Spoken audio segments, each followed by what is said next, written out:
Assalamualaikum warahmatullahi wabarakatuh. Innal hamdalillah nahmaduhu wa nasta'inuhu wa nastaghfiruh. A'udzu billahi min syururi anfusina wa min sayyiati a'malina. May yahdihillahu fala mudilla lahu wa may yudlil fala hadiya lahu. Asyhadu an la ilaha illallah wahdahu la syarika lahu wa asyhadu anna Muhammadan abduhu wa rasuluh. Allahumma salli wa sallim ala sayyidina wa habibina wa syafi'ina Muhammadin sallallahu alaihi wasallam wa ala alihi wa sahbihi wa man tabi'ahum bi ihsanin ila yaumiddin. Amma ba'd, ayyuhal hadirun, usikum wa nafsi wallahi wa ta'atihi la'allakum turhamun. Qala Allah ta'ala fil Qur'anil Karim, ya ayyuhalladzina amanu taqullaha haqqa tuqatih wa la tamutunna wa antum muslimun.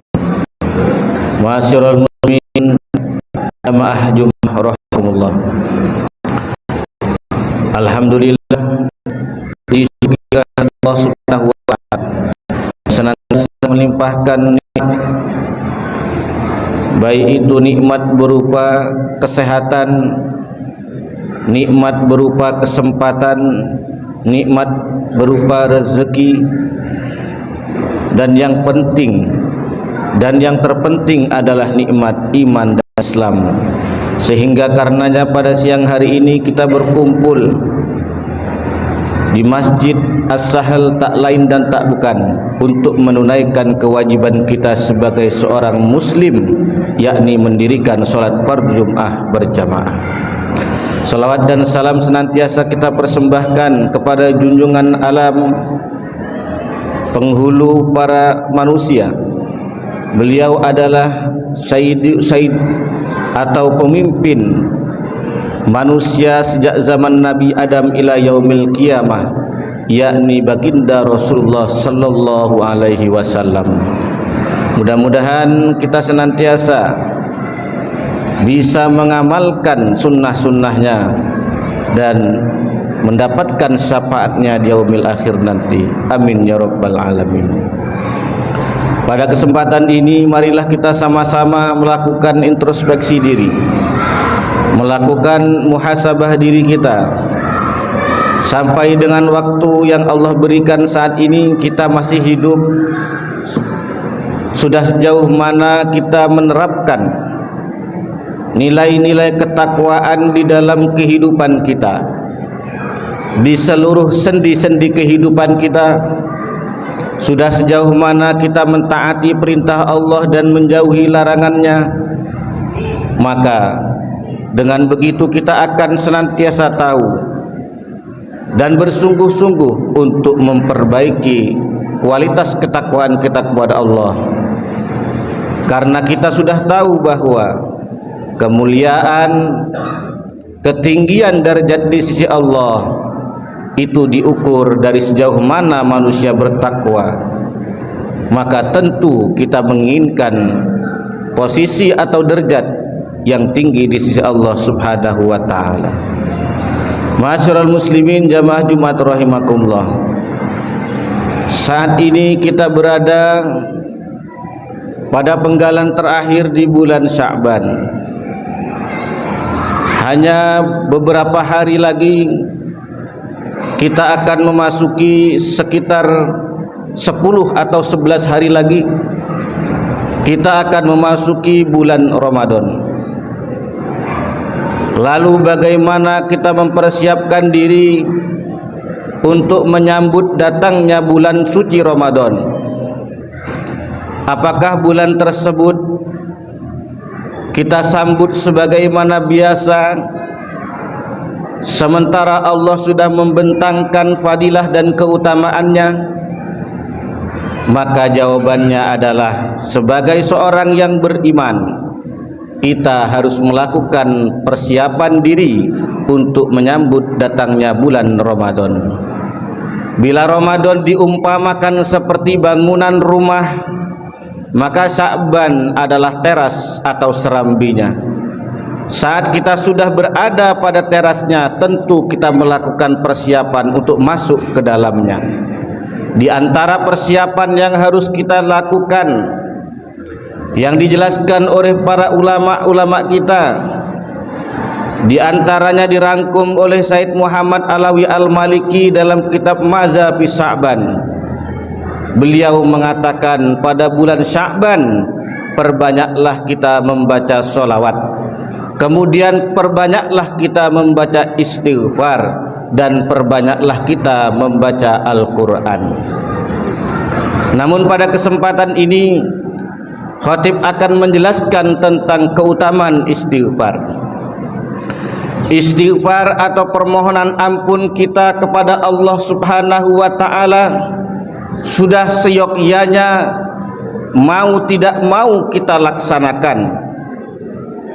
Mengapa demikian? Karena kita adalah makhluk yang biasa. Kita bukan rasul, kita bukan nabi yang maksum dan terjaga dari dosa. Kita adalah manusia yang disebut sebagai mahalul khata' wan nisyan, tempatnya salah dan lupa. Rasulullah SAW bersabda, kullu bani Adam khata' wa khairul khata'in at-tawwabun. Setiap anak cucu Adam manusia itu selalu salah, tetapi sebaik-baik orang yang salah adalah mereka yang selalu bertaubat. Taubat di sini bisa kita terapkan, bisa kita implementasikan di dalam kehidupan kita dengan membaca istighfar, yakni memohon ampun kepada Allah Subhanahu wa ta'ala. Syekh Hasan Basri, pembesar tabi'in, mengingatkan kepada kita, aksiru minal istighfar, perbanyaklah kalian membaca istighfar. Di mana itu? Fi buyutikum wa fi mawa'idikum wa fi aswaqikum wa fi turukikum wa fi majalisikum aina ma kuntum. Perbanyak baca istighfar di mana saja kalian berada. Di rumah kalian, terangi rumah kalian dengan bacaan istighfar. Di perjamuan-perjamuan kalian, terangi dengan membaca istighfar. Di pasar kita baca istighfar. Sambil naik kendaraan, sambil menyupir kendaraan, hiasi dengan bacaan istighfar. Apalagi di majlis-majlis ilmu, hiasilah dengan istighfar. Artinya, ainama kuntum, di mana saja kalian berada, maka bacalah istighfar. Ma'asyiral muslimin, jamaah Jumat rahimakumullah. Istighfar adalah ibadah yang fleksibel, tidak terikat tempat maupun waktu, tidak dituntut untuk suci dari hadas maupun najis. Istighfar bisa kita baca asalkan tidak di tempat-tempat yang dilarang. Maka dengan istighfar kita bisa melaksanakan ibadah yang tidak terikat oleh waktu-waktu sebagaimana sholat. Artinya kita bisa mendawamkan, melazimkan membaca istighfar dalam sehari semalam, kita jadikan sebagai wirid harian kita. Maka sambil kita berkendara, kita bisa membaca istighfar. Sambil kita berjualan di toko, berjualan di tempat-tempat kerja kita, maka kita bisa sambil beristighfar. Kerja di kantor, kita baca istighfar. Bahkan dimanapun itu, kita bisa membaca istighfar, mohon ampun kepada Allah Subhanahu wa ta'ala. Maka ini penting karena istighfar adalah nur atau cahaya bagi siapa saja yang membacanya. Dengan beristighfar kita tahu bahwa kita adalah hamba yang lemah, hamba yang banyak dosa, dan kita ini sangat butuh kepada Allah Subhanahu wa ta'ala, terutama butuh ampunan atau maghfirahnya. Kita butuh ampunan dari Allah Subhanahu wa ta'ala karena kita tahu, kalau kita ingat-ingat mulai dari balik sampai saat ini, berapa banyak dosa-dosa yang telah kita lakukan, berapa banyak maksiat-maksiat yang sudah kita perbuat. Apakah kita mampu mempertanggungjawabkan di hadapan Allah di hari mahsyar nanti? Apakah kita sanggup melihat berapa banyaknya dosa dan maksiat yang sudah kita lakukan? Maka tentu jawabannya adalah kita tidak akan pernah sanggup. Oleh karena itu, sebagai orang yang beriman selalu mengharap ampunan dari Allah dengan beristighfar. Mudah-mudahan dosa-dosa yang telah kita lakukan, maksiat-maksiat yang telah kita berbuat, Allah berikan maghfirah dan ampunannya. Ma'asyiral muslimin, jamaah Jumat rahimakumullah. Kenapa kita perlu senantiasa membaca istighfar? Karena Nabi Muhammad sallallahu alaihi wasallam bersabda, "Man lazimal istighfar," barang siapa yang melazimkan membaca istighfar, istiqomah dia membaca istighfar, ja'alallahu lahu, Allah akan menjadikan baginya min kulli hammin farajan wa min kulli dikin makhraja wa razaqahu min haitsu la yahtasib. Allah akan menjadikan orang tersebut dari setiap kesusahannya menjadi kegembiraan, dari setiap kesulitannya akan Allah berikan jalan keluar, dari setiap kesempitan rizkinya Allah memberikan dia rezeki dari arah yang tidak disangka-sangka. Ini di antara fadilah istighfar yang Allah bentangkan bagi siapa saja yang mau membacanya. Lantas apakah kita tidak melihat ini sesuatu yang begitu luar biasa? Fadilah dan keutamaan istighfar kita lewatkan begitu saja. Kita masih sering melantunkan lagu-lagu, atau kita masih sering berbual-bual berbicara yang tidak perlu, tetapi tak pernah kita membasahi lisan kita dengan istighfar. Maka orang-orang yang seperti ini tentu akan menyesal kelak di hari kiamat. Padahal istighfar Allah bentangkan menjadi solusi daripada problematika kehidupan. Di tengah-tengah kesempitan ekonomi, istighfar bisa menjadi solusi karena Allah akan memberikan kelapangan rezeki. Bahkan Allah merezekikan dari arah yang tidak pernah kita sangka-sangka.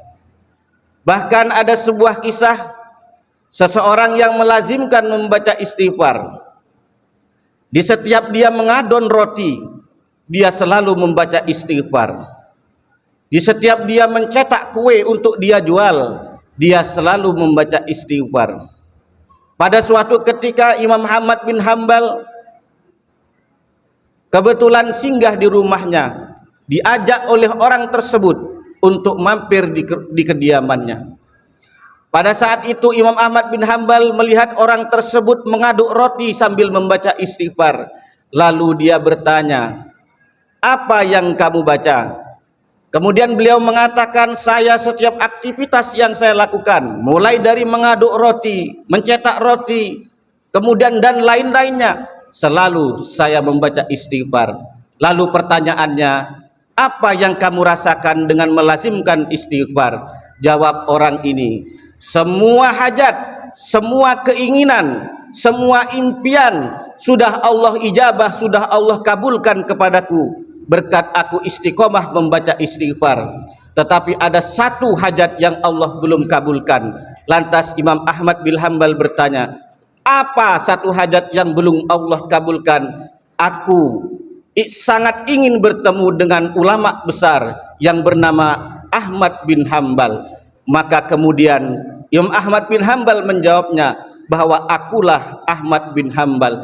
Maka orang ini pun sangat bersukacita karena keinginannya untuk bertemu dengan ulama yang namanya tersohor, tetapi dia tidak mengenal rupa dan wajahnya, ternyata pada saat itu singgah ke rumahnya. Dari kisah ini kita bisa mengambil ibarah atau pelajaran bahwa istighfar yang dibaca itu sebenarnya menjadi solusi dari problematika kehidupan yang kita hadapi. Di tengah-tengah sulitnya kehidupan, himpitan ekonomi, dengan beristighfar insya Allah Allah memberikan jalan keluar, Allah memberikan kemudahan-kemudahan. Ingat bahwasanya manusia yang beriman tidak hanya berusaha atau bekerja dengan fisiknya saja, tanpa dia menggantungkan usahanya dengan doa, tanpa ia meminta kepada Allah Subhanahu wa ta'ala. Kita hanya berurusan bekerja di atas muka bumi tanpa kita bermunajat kepada Allah Subhanahu wa ta'ala adalah sesuatu yang kering dan tidak memiliki makna. Oleh karena itu, mari kita sama-sama melazimkan membaca istighfar. Satu hari semalam berapa kali kita baca? Maka contohlah Rasulullah sallallahu alaihi wasallam. Ada dua riwayat yang menjelaskan tentang istighfar Rasulullah. Yang pertama yakni sab'ina marrat. Rasulullah sallallahu alaihi wasallam beristighfar selama satu hari satu malam 70 kali. Mi'ata marrat, atau dalam riwayat lain dijelaskan Rasul beristighfar satu hari semalam sebanyak 100 kali. Maka mari kita ikuti Rasulullah sallallahu alaihi wasallam, Rasul yang dijamin masuk surga, Rasul yang maksum tidak punya dosa, memberikan contoh kepada kita untuk istighfar satu hari satu malam 70 kali, minimal 70 kali atau 100 kali. Maka tentu kita umatnya yang kita sangat rindu syafaatnya, yang kita sangat rindu bertemu dengan Rasulullah sallallahu alaihi wasallam, beristighfarlah minimal dengan contoh-contoh tersebut. Insyaallah Allah Subhanahu wa taala akan mengkaruniakan kepada kita kebaikan sepanjang hidup kita, sampai ketika kita menghadap Allah, kita menghadapnya dengan husnul khotimah. Mudah-mudahan Allah Subhanahu wa taala memudahkan segala urusan kita, menetapkan iman Islam dan memberikan hidayah kepada hati kita, karena sesungguhnya kita tahu bahwa setelah kehidupan di dunia ada kehidupan yang abadi di akhirat nanti. Mudah-mudahan kita semua selalu istiqomah dalam membaca istighfar dalam sehari dan semalam. Amin ya rabbal alamin. A'udzu billahi minasyaitonir rajim. Bismillahirrahmanirrahim. Wal 'asri innal insana lafi khusrin illa alladzina amanu wa 'amilus solihati wa tawassaw bil haqqi wa tawassaw bis sabr. Barakallahu li wa lakum fil Qur'anil Karim wa nafa'ani wa iyyakum bima fihi minal ayati wa dzikril hakim wa taqabbal minni wa minkum tilawatahu innahu huwal ghafurur rahim.